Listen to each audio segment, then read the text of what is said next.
গরম গরম ভাতের সাথে গরম গরম সবজি কিন্তু খেতে দারুণ লাগে। আজকে আমি মজার একটা সবজি রান্না করেছিলাম, আর এই সবজিটা কিন্তু গরম গরম খেতে দারুণ লাগে। আর এই মজার সবজিটা কি জানেন? এই মজার সবজিটা হলো কাঁঠালের ইঁচড়। এই শীতকালে কিন্তু কাঁঠালের ইঁচড় পাওয়া যায় না, গ্রীষ্মকালে পাওয়া যায়। তো আমি করেছিলাম কি, গ্রীষ্মকালে যখন কাঁঠালের সিজন ছিল তখন আমি কাঁঠালের ইঁচড়গুলো ফ্রিজে ফ্রোজেন করে রেখেছিলাম। তো আজকে খুব খেতে মন ইচ্ছে করছিল, তো আজকে আমি ইলিশ মাছ দিয়ে রান্না করে ফেলেছিলাম সে ফ্রোজেন করা কাঁঠালের ইঁচড়।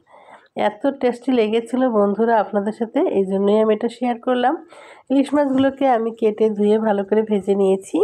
তারপরে দিয়ে দিয়েছি পেঁয়াজ কুচি। পেঁয়াজটা আধা ভাজা করে এর ভিতরে দিয়ে দিয়েছি আদা বাটা, রসুন বাটা, লবণ, মরিচের গুঁড়া, হলুদের গুঁড়া, জিরার গুঁড়া দিয়ে খুব সুন্দর করে একটু ভেজে নিতে হবে। মশলাটা কিন্তু খুব ভালো করে ভাজতে হবে, তাহলে কিন্তু খুব সুন্দর একটা ফ্লেভার আসবে। যদি ভালো করে ভাজা না হয় তাহলে কিন্তু একটা কাঁচা কাঁচা গন্ধ বেরোবে, আর কাঁঠালের ইঁচড়টা খেতে কিন্তু ভালো লাগবে না। একটু পানি দিয়ে দিলাম, আর একটু সামান্য আরেকটু লবণ দিয়ে দিলাম। আমি এখানে লবণটা কিন্তু একটু কমে দিয়েছি, কারণ যেহেতু আমি কাঁঠালের ইঁচড়টা সিদ্ধ করে রেখেছিলাম তখন কিন্তু আমি লবণ আর হলুদ দিয়ে সিদ্ধ করে রেখেছিলাম যাতে এটা নষ্ট না হয়। এই জন্য আমি এখন একটু লবণটা একটু কম দিয়েছি। আপনারাও যদি ফ্রোজেন করে রাখেন, দেখুন কত সুন্দর আছে, মনে হচ্ছে যে এখনই কেটে নিয়ে আসা। খুব সুন্দর করে রেখেছিলাম, লবণ আর হলুদ দিয়ে হালকা সিদ্ধ করে বক্সে করে রেখে দিয়েছিলাম। এই যে এখন এটা রান্না করব, খেতে কিন্তু অসম্ভব মজা। বন্ধুরা, আপনাদের কার কার অঞ্চলে এই কাঁঠালের ইঁচড় রান্না করে আমাকে কিন্তু কমেন্টসে অবশ্যই জানাবেন। আমি খুলনার মেয়ে, খুলনা বা যশোরেও বড় হয়েছি অনেক দিন। যশোরেও কিন্তু এই কাঁঠালের ইঁচড়টা খুবই জনপ্রিয়। ওখানে এই কাঁঠালের সিজনে কিন্তু কাঁঠালের তরকারিটা খুব খায়। তো আমারও কিন্তু ছোটোবেলা থেকে খেয়ে খেয়ে আমারও এটা অনেক পছন্দের একটা তরকারি।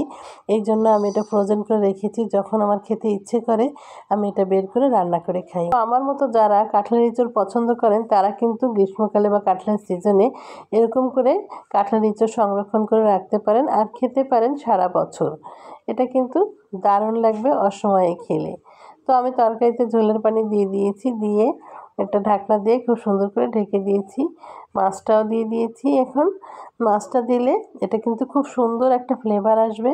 এটা কিন্তু ইলিশ মাছ দিয়ে, চিংড়ি মাছ দিয়ে খেতে বেশি ভালো লাগে, অন্য মাছ দিয়ে খেলে কিন্তু অতটা ভালো লাগে না। অনেকে ডিম দিয়েও রান্না করে। এরপর একটু ছড়িয়ে দিলাম কাঁচামরিচ। কাঁচামরিচটা দিলে কিন্তু অনেক দারুণ একটা ফ্লেভার আসবে। তারপরে দিয়ে দিব কিছু ধনিয়া পাতা। ধনিয়া পাতা এটা দেওয়ার পর কিন্তু অসম্ভব একটা ঘ্রাণের সৃষ্টি হবে, খেতে খুবই মজা লাগবে। আমার কথা যদি আপনাদের বিশ্বাস না হয়, আপনারা এভাবে একদিন রান্না করে খেয়ে দেখবেন, খুবই মজা। আসলে আপনারা না খেলে কিন্তু বুঝতে পারবেন না।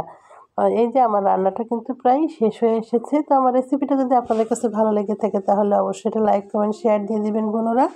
সবাই ভালো থাকবেন, সুস্থ থাকবেন, নিজ পরিবারের সাথে থাকবেন। দেখা হবে অন্য কোনো রেসিপি নিয়ে। টাটা, আসসালামু আলাইকুম।